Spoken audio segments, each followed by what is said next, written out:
Hi everyone, welcome back to my channel. आज UGC NET का जो पेपर आप देख रहे हैं ये जून 2019 मॉर्निंग शिफ्ट का है। और इसके प्रीवियस मतलब इसके 20 क्वेश्चन हमने पहले कर लिए हैं, तो आप प्लेलिस्ट में जाके वहां से फाइंड आउट कर सकते हो विथ एक्सप्लेनेशन। आप इसके एक्सप्लेनेशन के साथ आप वीडियोस देखोगे और समझोगे क्वेश्चंस को। आज हम 21 यानी 21 से करना शुरू करते हैं। ये आज का पहला क्वेश्चन रहने वाला है। ठीक है, ये कब आया हुआ है? जून 19 morning shift.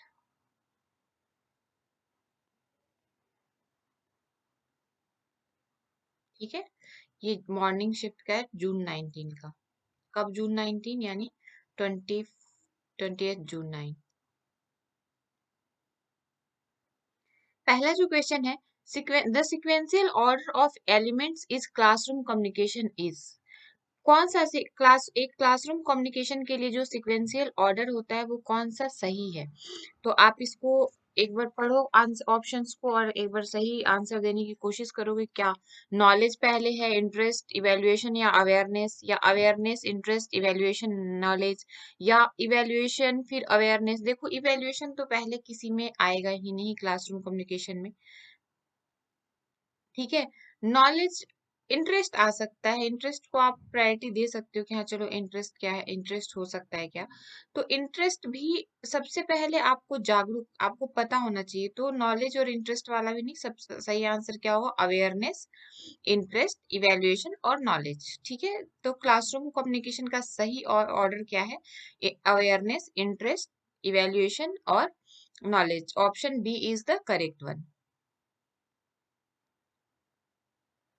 Question number second है, यानी कि 22 क्वेश्चन नंबर जो है, what will be the ratio of simple interest earn by certain amount at the same rate of interest for the 9 years that for 12 years। फिर से question एक बार समझो क्या कह रहा है।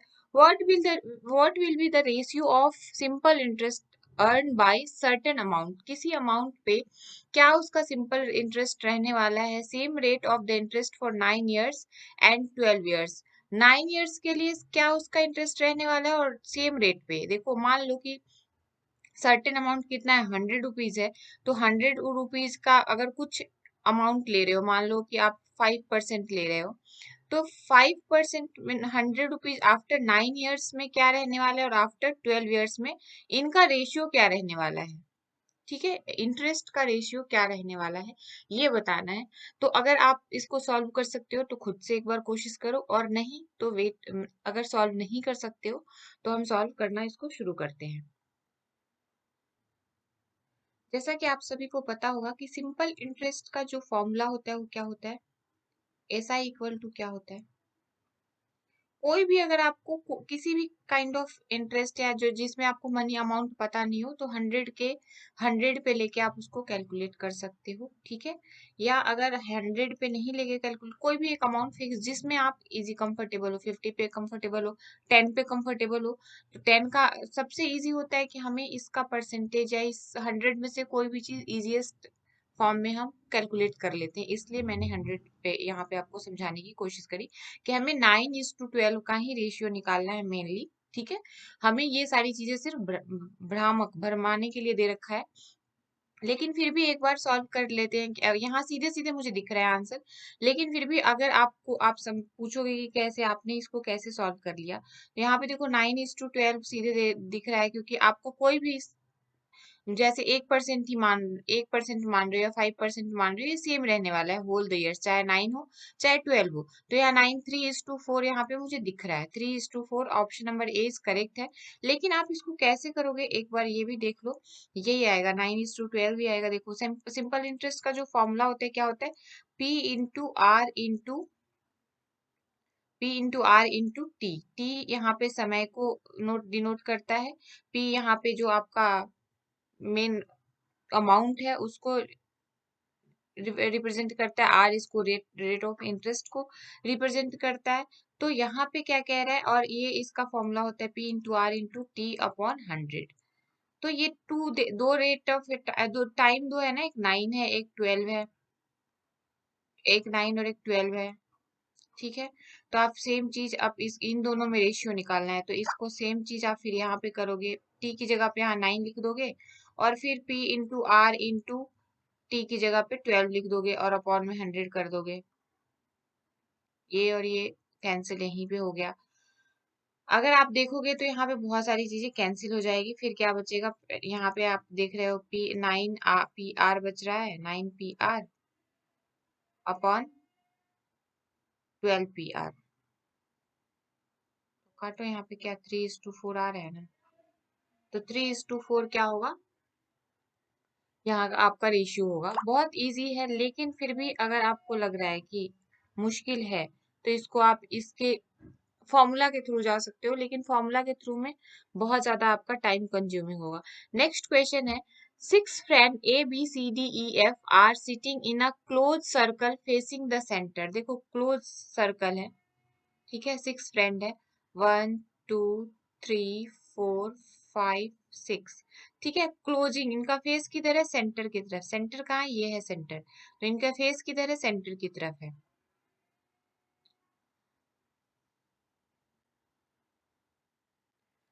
टमाटर वाले ने इतना शोर मचाया, ठीक है, बहरहाल। हाँ, तो हम क्या बात कर रहे थे कि सर्कल जो है यहाँ पे क्लोज सर्कल की तरफ फेस करके बैठे हुए क्या है, A B C D E F G, E F तक 6 फ्रेंड है, 6 कहाँ किधर देख रहे हैं, सेंटर की तरफ देख रहे हैं। बी, अब यहाँ पे ये यहाँ इस यहाँ से लेके यहाँ तक का स्टेटमेंट हमने यहाँ पे कर लिया।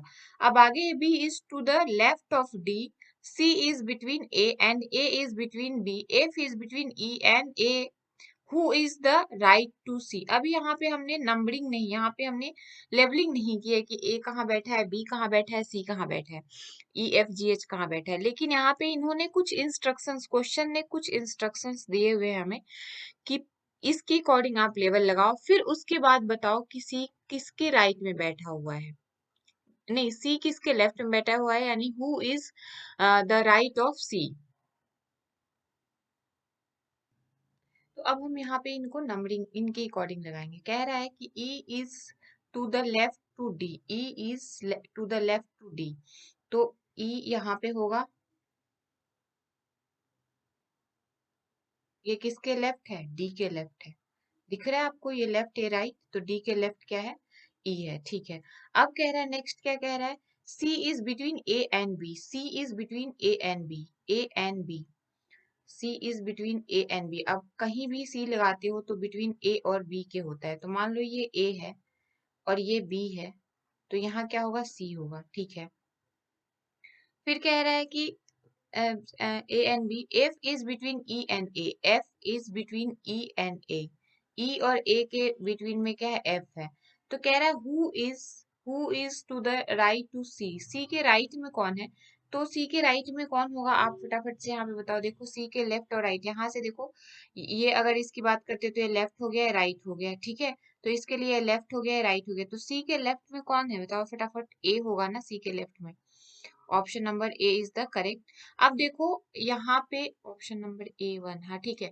अब यहाँ पे देखो एक और चीज है कि हम यहीं से क्वेश्चन निकाल सकते थे, C is between A and B।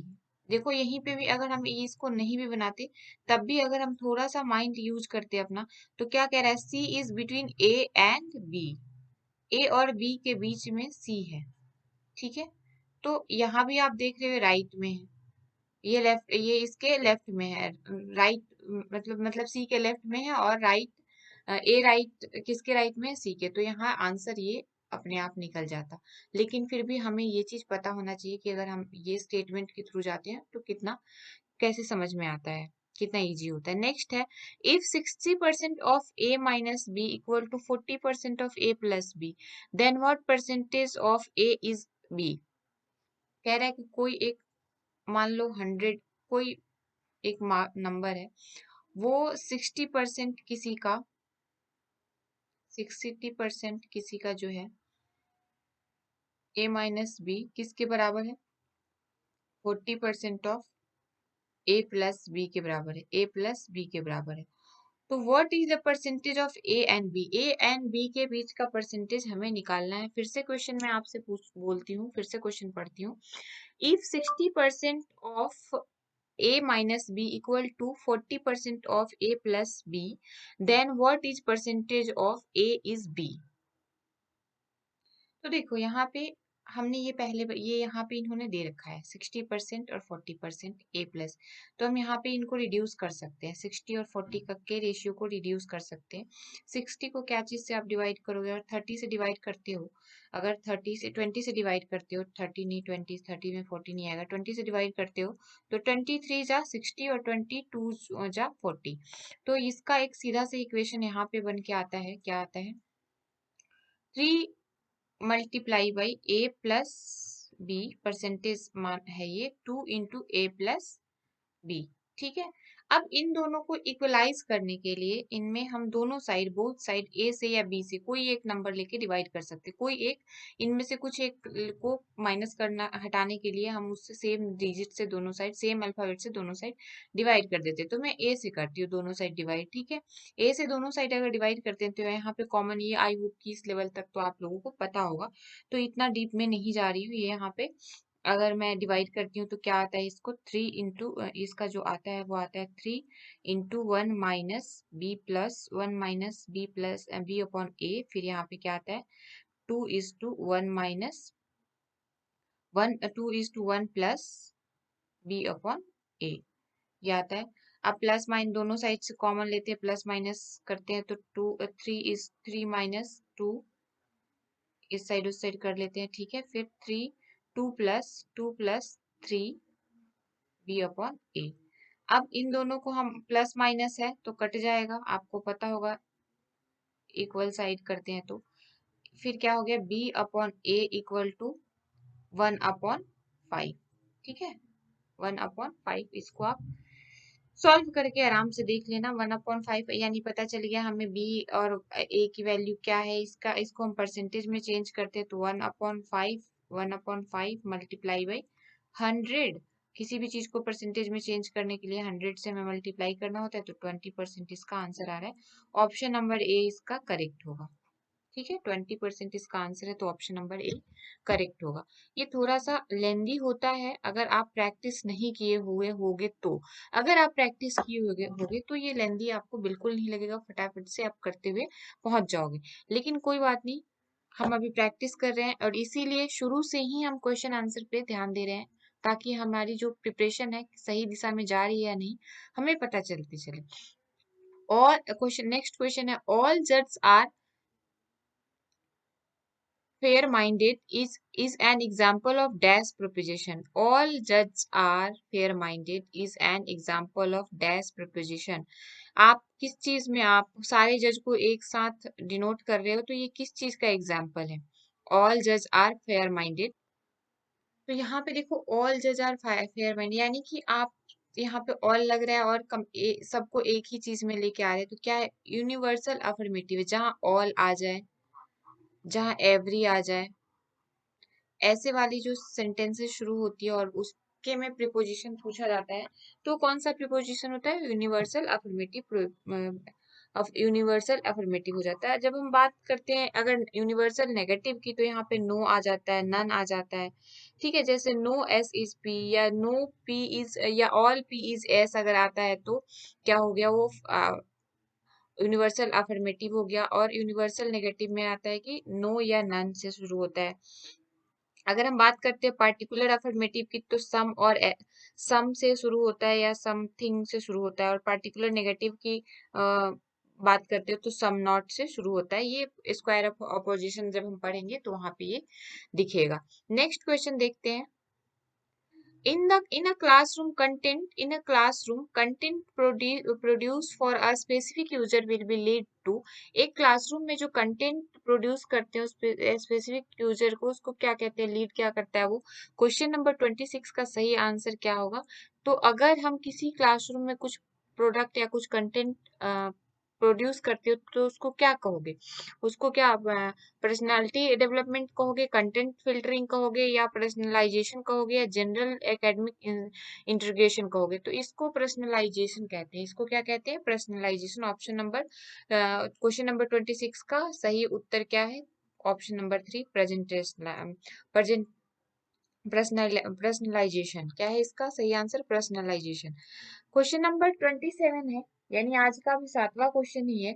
Inference यानी anumana is the Indian logic is root in. Inference किसका रूट होता है? इन्फ्रेंस अनुमान प्रमाण अगर आप पढ़ोगे शब्दकोश इन सब चीजों में, तो इंडियन लॉजिक को जब आप पढ़ोगे तो उसमें इन्फ्रेंस यानी अनुमान एक काइंड ऑफ लॉजिक है। उसमें ये कह रहा है कि इन्फ्रेंस क्या है, रूट किस चीज, लॉजिक रूटेड इन किस चीज के रूट में है, क्या इसके रूट में क्या है। तो क्वेश्चन नंबर 27 का जो सही आंसर होगा वो होगा invariable concomitance between middle term and major term. Question number 27 का सही आंसर क्या होगा? डी। नेक्स्ट है, in a classroom use of communication technology presupposes. एक क्लासरूम में अगर कम्युनिकेशन टेक्नोलॉजी को प्री सपोजेस है, तो प्री सपोजेस प्रयोग करते तो क्या कहलाता है, क्या कहते हैं उसको? तो उसको कहते हैं new form and expression and new form of expression and application. अब क्वेश्चन नंबर 29 है, A B C D E and F are 6 member in a family which there are 2 married couple E and A a teacher is married to doctor who is mother of C and F. B is lawyer is married to A. A has one son and one grandson. Of the two married lady, one is housewife. There is also one student and one male engineering in family. How A is related to C? देखो कितने लोग हैं? 6 member हैं एक family में। कितने member है? 6 member है। इसमें ये मेरा जो पर्सनल एक्सपीरियंस रहता है इस ऐसे टाइप के क्वेश्चन को सॉल्व करने के लिए, कि सेंटर में आप अपने आप को रख लो। सेंटर में आप क्या रख लो? योर सेल्फ या माई सेल्फ कर लो। ठीक है, ये सेंटर में रख लो। मतलब आप अपने से रिश्ता सबसे जोड़ के अगर आप इसको करते हो तो आंसर तो बहुत ही इजी है। लेकिन फिर भी ए और सी में क्या रिलेशन है ये पूछा है। क्या पूछा है? ए और सी में क्या रिलेशन है, एक बार आप करके देखो क्या रिलेशन है। अगर आपको कुछ फाइंड आउट हो, पता चल पाता है तो जरूर करो, क्योंकि देखो क्वेश्चन पढ़ने में ही आपको काफी टाइम लग रहा है। इतना लंबा क्वेश्चन है, जबकि इतना लंबा इसका आंसर है नहीं, आंसर बहुत सिंपल है। चलो इसको सॉल्व करके देखते हैं कि कैसे आप सेंटर में अपने आप को रख के कर सकते हो, या इसके सेंटेंस के थ्रू जाओ। अगर आपको समझ में नहीं आ रहा है कि मैं अपने फैमिली मेंबर से कैसे इसको जोड़ूं, तो इसको आप सेंटेंस के थ्रू जाओ। क्या कह रहा है यहाँ पे? देखो फीमेल कौन कौन सी, A B C D E and F are. इसमें क्या कह रहा है? टू मैरिड कपल है। इसमें कितने मैरिड कपल है? 2 मैरिड कपल है। तो टू मैरिड ई, अब teacher married to doctor who is mother of C and F. जो ई है, जो ई है वो एक डॉक्टर से शादी की हुई है। ठीक है, वो डॉक्टर से शादी की हुई है। और ये क्या है? ये इनके 2 बच्चे हैं। इनके कितने बच्चे हैं? 2 बच्चे हैं। कौन कौन बच्चे? बच्चों का नाम क्या है? सी एंड एफ। सी और एफ इनके पास बच्चे हैं। यानी कि एक कपल तो आपको यहाँ मिल गया, दूसरा कपल, अभी यहाँ पे 2 कपल भी यहाँ पे था ना। B the lawyer is married to A. यहाँ पे बी जो है वो लॉयर है, और क्या है? मैरिड किससे? ए से है। बी मैरिड ए से है, यानी एक लॉयर है। और ए क्या है? यहाँ पे लिखा हुआ है A has one son and one grandson. A जो है ये हाउसवाइफ है, ये लॉयर है बताया हुआ है, और ये हाउसवाइफ है। ठीक है, अब ये कह रहा है कि जो ए है वो एक सन और एक ग्रैंडसन रखे हुए। ए के पास क्या है? एक सन है और एक ग्रैंडसन है। ठीक है, यानी कि बी का भी सन होगा और बी का भी ग्रैंडसन होगा। अब कह रहा है कि कैसे ये रिलेटेड है। Of the married one is housewife, ये हाउसवाइफ हो गई। There is there is one student and one male engineer in the family. एक स्टूडेंट है और एक मेल इंजीनियर है। तो यहाँ पे इसके एक ग्रैंडसन भी है और एक सन भी है। तो यहाँ पे जो इसका अगर मान लो सन है, ये फीमेल है, ये मेल है, तो सन तो यही होगा, इंजीनियर ही होगा। और इसके जो बच्चे हैं, यानी सी और एफ 2 बच्चे हैं। क्या कितने बच्चे हैं? सी और एफ 2 बच्चे हैं। तो यहाँ पे पूछा है सी के बारे में, तो सी क्या होगा, सी और ए से कैसे रिलेटेड है, रिलेटेड कैसे होगा, इसका एक सन है, इसकी वाइफ है, तो ये किसका, इसकी क्या हो जाएगी, ग्रैंड मदर ही होगी ना, कैसे ग्रैंड डॉटर या ग्रैंड मदर, तो ग्रैंड डॉटर यहाँ पे नहीं है, ग्रैंड सन नहीं है, तो grandmother is correct answer. Choose the missing term of following, J K B L L C M D N. मैंने आपको कितनी बार बताया है कि जब भी आप पेपर देने जाओ तो वहां पे आपके पास टाइम से पहले ही, आज ये टमाटर बेच के ही मानेगा, टाइम से पहले ही, अरे डिस्टरबेंस इतनी अच्छी से हो रही है, बार बार टमाटर बेचने आ जा रहे हैं, ठीक है कोई नहीं, टाइम से पहले नहीं, हाँ टाइम से पहले आपको एक पेज और पेन मिल जाता है, क्योंकि सीबीटी पेपर देने जाते हो कंप्यूटर बेस्ड होता है, तो आपको पेन एंड पेपर मिल जाता है। उसमें सबसे पहले आप क्या करो, A to Z लिख के नंबरिंग कर दो 1 to 26, फिर आप इसी में नीचे से 1 to 26, 26 to 1 नंबरिंग कर दो। इसमें क्या होगा, अगर ये कर लेते हो तो ऐसे टाइप के क्वेश्चन अगर आपको याद नहीं है, ये सारे नंबर जैसे A1 B2 C3 ये याद नहीं है, तो आप इसकी मदद ले सकते हो। अब यहाँ पे कह रहा है चूज द मिसिंग नंबर, जे यहाँ पे हम पहले क्या करेंगे, इसको राइट डाउन कर लेंगे कि क्या डिफरेंसेस है, J A के बी एल। देखो एक चीज तो कॉमन दिख रहा है ना यहाँ पे कि लास्ट मतलब जब हम लास्ट में आ रहे हैं, लास्ट में आ रहे हैं तो हमें लास्ट वाला मिलते जा रहा है, एल कहाँ गए भाई, एल एल सी एम, ये देखो एक एक पैटर्न आप फॉलो कर रहे हो, फिर एम यहाँ पे आ गया, एम डी और क्या हो गया एन, फिर देखो अब क्या होगा, यहाँ पे क्या आएगा, एन आएगा, एन तो आएगा, ऑब्वियस सी बात है कि आपको पता है एन आएगा, क्योंकि सब में देखो के यहाँ पे लास्ट में तो के यहाँ भी आया, एल यहाँ पे लास्ट में तो एल यहाँ भी आया, एम यहाँ पे लास्ट में तो एम यहाँ भी आया, डी यहाँ पे एन यहाँ पे लास्ट है तो एन यहाँ भी आएगा। अब एक चीज देखो यहाँ पे नॉर्मल सी बात है कि दूसरा कोई भी जो आपका और अदर ऑप्शन है वो एन से शुरू नहीं हो रहा है, तो आपका ऑप्शन यही निकल गया, डी आया है तो डी के बाद ई आएगा ही आएगा, ठीक है, के एल एम एन, एन के बाद क्या आएगा, ओ आएगा, तो आपको सिंपली ए बहुत जल्दी निकल गया, इसका सही आंसर क्या होगा, option number B. I hope कि आप इसको समझ लिए होगे बहुत अच्छे से, कोई भी रॉकेट साइंस नहीं था इसमें। नेक्स्ट क्वेश्चन जो है डेटा एंट्री पे, डेटा हैंडलिंग पे है, तो डेटा हैंडलिंग के लिए आपको प्रैक्टिस बहुत टाइम लगेगा, अगर डेटा हैंडलिंग पे करना है तो यहाँ से हम छोड़ रहे हैं, यानी नेक्स्ट वीडियोस में। अभी आज हमने 10 क्वेश्चन कंप्लीट किए विद एक्सप्लेनेशन, एक्सप्लेनेशन भी हमने इसके एग्जाम्पल और एक्सप्लेन करते हुए आगे बढ़े हैं, तो अगली बार, क्योंकि पिछले वीडियो में मैंने क्या किया था, जो डेटा हैंडलिंग पे क्वेश्चन था उसको मैंने सिर्फ और सिर्फ आंसर आंसर करते हुए आगे बढ़ गई थी, लेकिन कुछ स्टूडेंट ने ये भी बोला कि नहीं आप इसको सॉल्व करवाते हुए चलो, तो सॉल्व करवाने के लिए टाइम चाहिए, और इसको हम नेक्स्ट वीडियो में सिर्फ डेटा हैंडलिंग को कवर करेंगे। मिलते हैं हम अपने नेक्स्ट वीडियो में, तब तक के लिए बाय, थैंक यू। और हाँ, अगर आपको मेरी एफर्ट पसंद आए तो प्लीज चैनल को लाइक एंड सब्सक्राइब करना, इसको ग्रो करने में मेरी हेल्प करना।